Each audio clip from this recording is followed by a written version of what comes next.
When do I start talking about Nixon? My name is Desmond Hawkins. I am an actor, singer, writer, improviser, and some other stuff here in Madison, Wisconsin. And I'm going to answer 10 questions.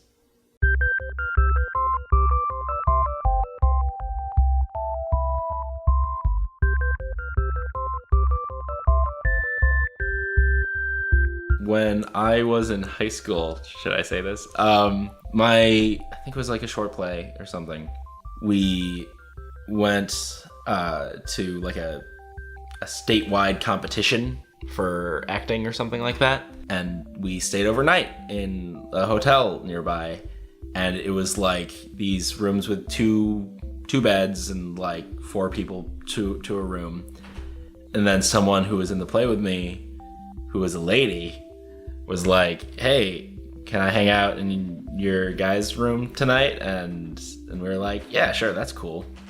And then she slept in my bed, like just the 2 of us. And it was great. And from what I remember, the 4th guy in that room, he just slept on the fucking floor. What a baller move, man. Like, goddamn. Like, I don't know if I could do that for someone. I don't know if I could be like, yeah, get laid, I'll sleep on the floor. No, I'd be like, you can fuck on the floor and give me the goddamn bed. So that was really cool. But yeah, then like after everyone else went to sleep in the middle of the night, she just like reached for my dick. And I was into it.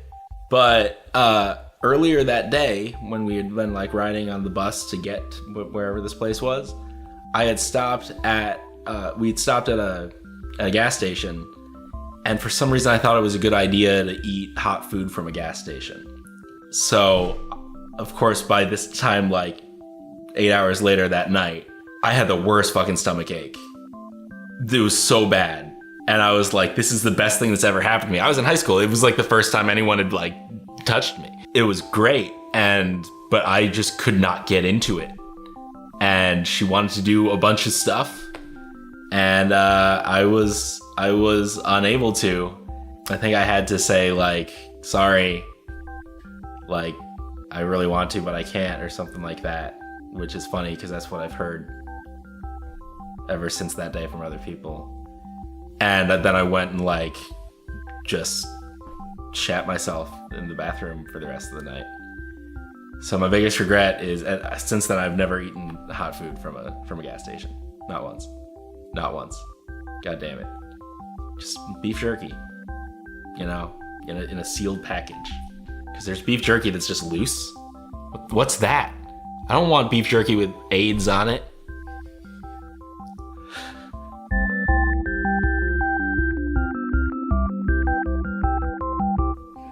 Oh, the game. What? Well, okay. So there's this game, Twilight Imperium, where it's like there's the players, and then you're conquesting a whole galaxy or whatever. But then you're doing it for points for these people who don't exist. They're not players or anything. They're just like the people who are in charge. So it's like a reality show basically, but that they really downplay that aspect of it. They're just like, yeah, this is points. This is how you win. And so my whole thing, the first time I played that was like, okay, let's all just team up and build our huge space armadas and shit.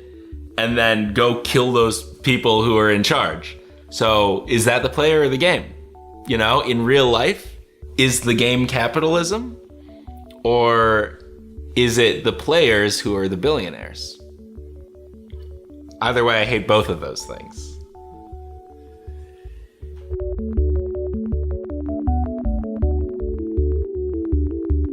When you have a foreskin, you don't need lube to jack off.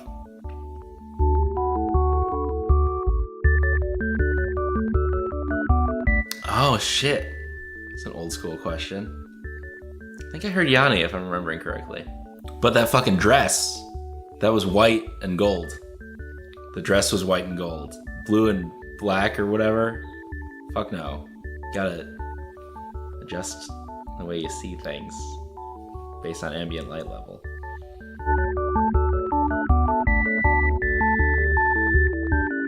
I want to say herpes, but I don't actually have herpes. Oh! Wait. Okay, this piece of shit. God damn it. It's a puzzle box. Look at that. It's a puzzle box, and it came all put together, looking like that. And then I took it apart, and I was like, great, I took it apart. And then I was like, oh, now the next step is to put it back together, and it's this.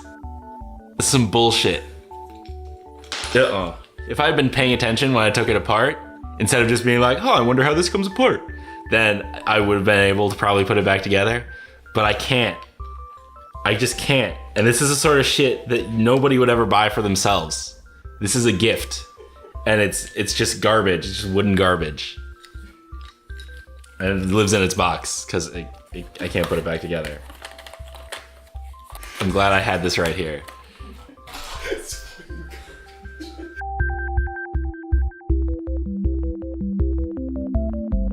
I love the fighting types. I always thought that if I were a Pokemon trainer with my own gym, it would be like an underground fight club.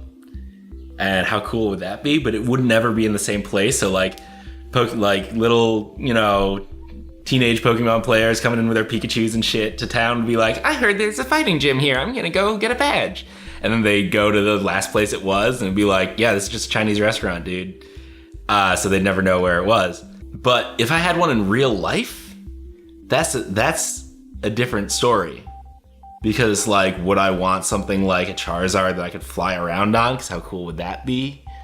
Or would I want something like a Ghastly that could like go through walls and like do sneaky shit for me? Would I want a Ditto? Like just put some sunglasses on a Ditto and it could be any person? That would be pretty sweet. I might have to go with Ditto, even though what I was thinking was one of my favorites is Machamp, but I might have to have a Machoke because they're just humanoid, like 2 arms, 2 legs, just like big dudes. Be like Sir Gregor in the later seasons of the show that I've been watching nonstop for the last 2 months that I am now forgetting the name of, which is Game of Thrones. It would be like Sir Gregor in Game of Thrones. I would just dress it up in like a big suit of armor, and no one would be able to tell that it wasn't just a regular dude. But then it would like be my bodyguard and shit. So I'd say Machoke would be pretty sweet. But I sort of convinced myself that a Ditto would be even better because in real life, if I only have one, I think Ditto is sort of a punk ass Pokemon, sort of a cop out. But yeah, I'd have a Ditto.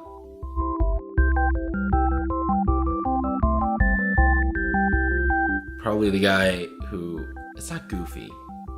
It's sort of Goofy. I'd say the guy who I used to live with, used to be my roommate up until a month ago, Dr. Moses Wolfenstein. That's a pretty epic name. It's just like, I'm so glad that he got a doctorate because he's Jewish. I mean, Moses, but he sounds like a Nazi doctor, like so much. Like he's gonna do experiments and make crab people and shit.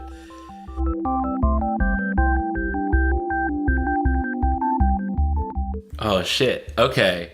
I want to say a handgun because it's like you always see zombies close range. They're not going to be shooting at you or anything. They're going to be near you. And like, so you don't want like a big shotgun or whatever like they usually have in the movies because you're going to be like inside. It's going to be knocking all over shit and the zombie's going to be like up against you and you won't be able to shoot it. Handgun. Boom.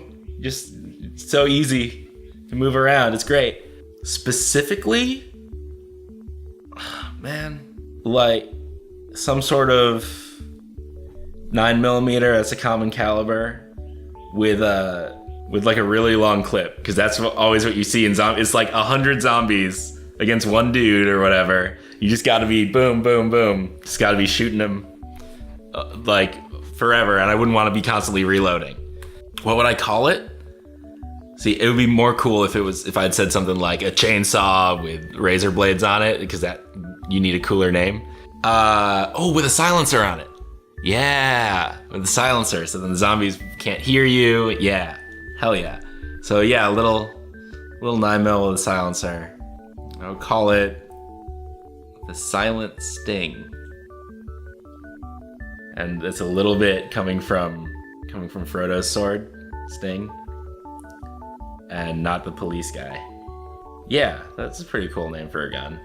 I mean, most guns don't have names. They're not like swords. The one gun that I thought would be a cool name to have for a gun would be one of those shotgun pistols, like a revolver that shoots little shot shells, and calling it coup de grace. Because, like, yeah, it's like whatever, you're fighting with your big rifle, and then someone is downed, or you're downed, or whatever, and you just, boom. That's, yeah, coup de grace. Just take them out.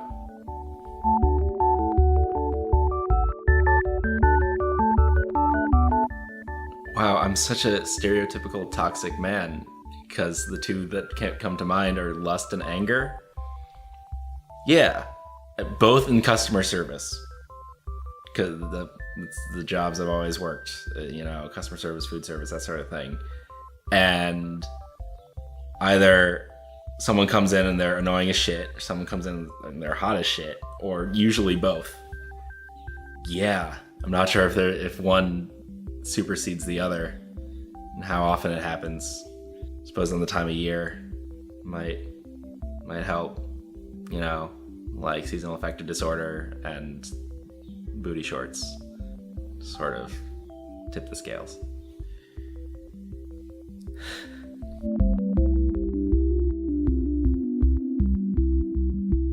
I think this fits the bill. I do a pretty good Martin Luther King impression. It'd be like Weekend Update for Martin Luther King Day or whatever. But then, I don't know, it would be some funny thing. Yeah, it'd be like me as Martin Luther King, and like someone else would be impersonating Malcolm X, and we would like get into a fight about it, and it'd be really uncharacteristic for Martin Luther King to get into a fight with someone. But he'd be like, "You don't have a day named after you. You ain't shit, Malcolm X." And I think that's what I'd be doing.